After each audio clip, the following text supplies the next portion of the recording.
So did you? Okay, so now we have to step back because I want to know. You kind of started on this the other day when we were at your winery, and that was when I said, "Ooh, I want to have an interview with him." It's a cool story about how you and your brother decided to go ahead and go into this business. So tell me that story, and then what kind of training then you had, or if any. Yeah.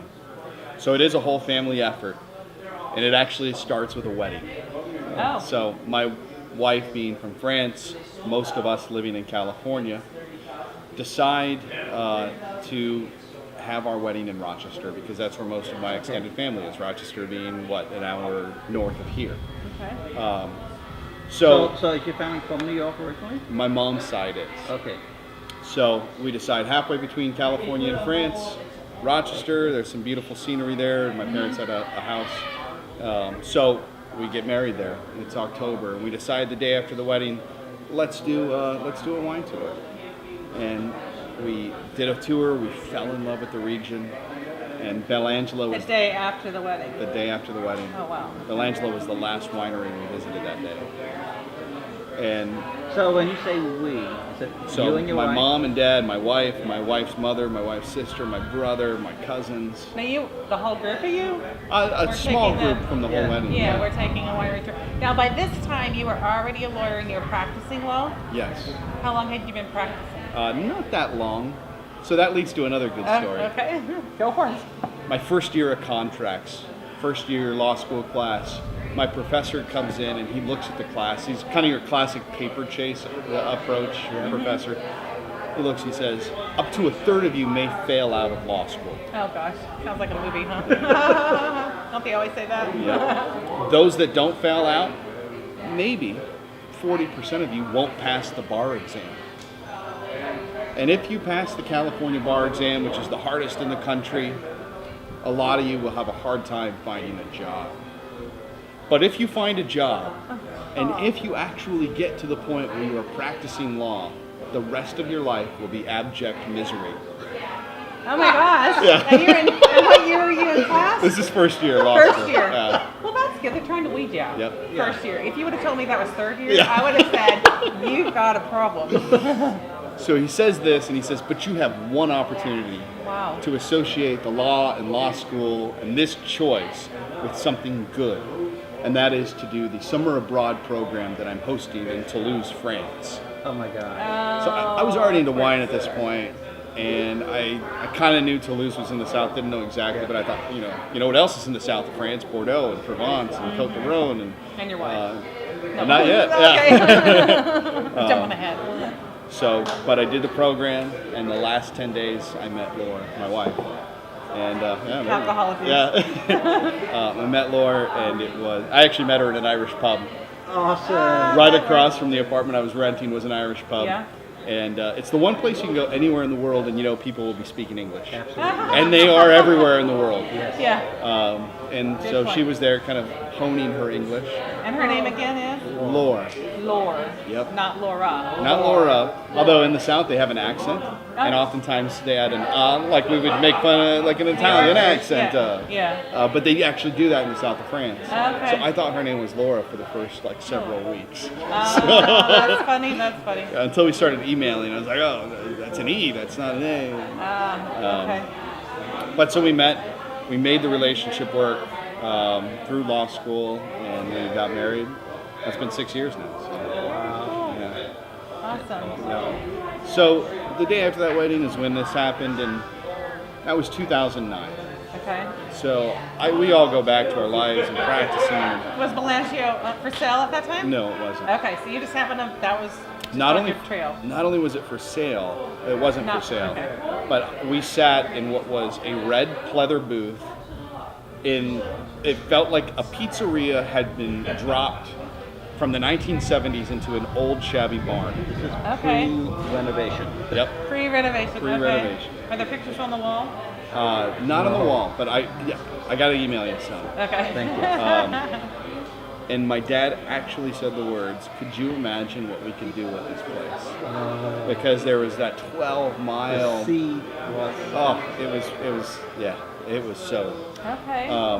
2 years later, my mom's reading the Democrat and Chronicle, and sees that the winery is for sale.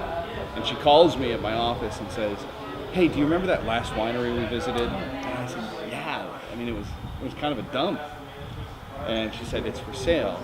We're thinking about doing kind of a family project. What do you think?" Oh, so mom and dad kind of. They hatched a plan. Yep. Wait, cool. And I'd been planting grapes in my backyard. I had been making wine in my garage in California. We had toured regions throughout France with Laura and in California. I mean, had a real appreciation and a rudimentary knowledge of wine, an understanding of the process. Right. And I encourage anybody who's interested in wine, try making it. I don't care if you throw it out. Try making it so you understand the process. That's a good idea. Great idea. So that was it. That was 2011 July when we found out about the sale. Closed in November. And by March. July to November. Yes. You found out in July. You made the decision and you did it and closed in November. Yep. Oh, wow. And we So, moved here okay, by you March. so you were a lawyer Yeah. practicing now, Yeah. and you decided, yeah, let's do it. Law went along with it. Moving from California all the way back to Washington where there's snow like 12 feet. She never do this though, because she got married probably in December, right? Yep. We got married in October and it was still beautiful. It was still pretty. And Matt agreed, said, yep, I want to get in on this. Yep. All within like 4 to 5 months. Yeah. So no, I thought there was something along the lines of you and Matt talking, and you said, "What's the worst that could happen?" Or somebody said, "What's the worst that could In the happen?" vineyard. Something about you and Matt deciding. So you were No. sitting in the vineyard one Well, day. I mean, we were all in California, and I mean, the questions came, Yeah. can we do this? And I mean, there were a lot of what's the worst that can happen discussions, you know. At the end of the day, I was like, well, I can still practice law. Right. So what about Matt? What does he do? At the winery, No. What was he doing at the time? he was working on becoming a court reporter. So he was in He was going classes to be for your that. court Oh, reporter. Well, You were the you judge. know, I always told Okay. him much better jobs with the counties. Right. How's it going? Hey, what's up, Dan? How you doing? This is our assistant winemaker. Oh, hey. Dan. Yep. Good to see you again. He has his own cider production too. Oh, really? Yeah. Remember my name? Oh, man. This He is blew like it. your assistant. Yeah, you're right. That's not true. Awesome. Yeah. If you want to join us at all. Yeah, I got some people to meet later on, but All right. Awesome. nice to see you guys again. You too. Okay, so he was studying to be a court reporter. Yeah. And so, okay, got it. Or stenographer. Right. Okay. And he said, "What the heck?" Yeah, why not? Okay, that's funny. And then you did it, and So yeah, by March I was here, and winery. My dad is an ADD entrepreneur. So I mean, it just doesn't stop. So yeah, the idea initially was we'll buy the winery and close it down for a year or two and take our time and close in November. By December, he has contractors lined up. It's gutted by March. It's being oh, he's rebuilt. good. That's what we need. Just Somebody ADD. one thing after another. Yeah, that's good. And by June 25th or so, we were reopened in the main part of the tasting room, remodeled and ready to go. So now, okay, I think a huge piece is missing, and that huge piece for me is you spent all these years to be a lawyer. You spent all this money to be a lawyer. You are a lawyer, and then you have this opportunity to open a vineyard and a winery, which sounds romantic and all of that, but were you dissatisfied at some level with law that therefore it had that opening to crevice in and start burrowing? Do you know what I mean?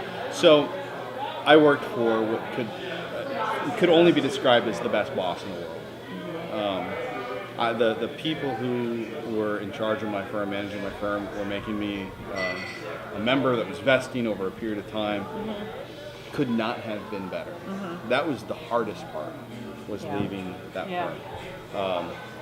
Leaving the law itself full time wasn't that difficult. And part of it is because I think a lot of, maybe this is a kind of a systemic or a generational thing, but I think there's a lot of folks in kind of millennial generation who were pushed into producing solely with their minds when they want to produce something more tangible than that.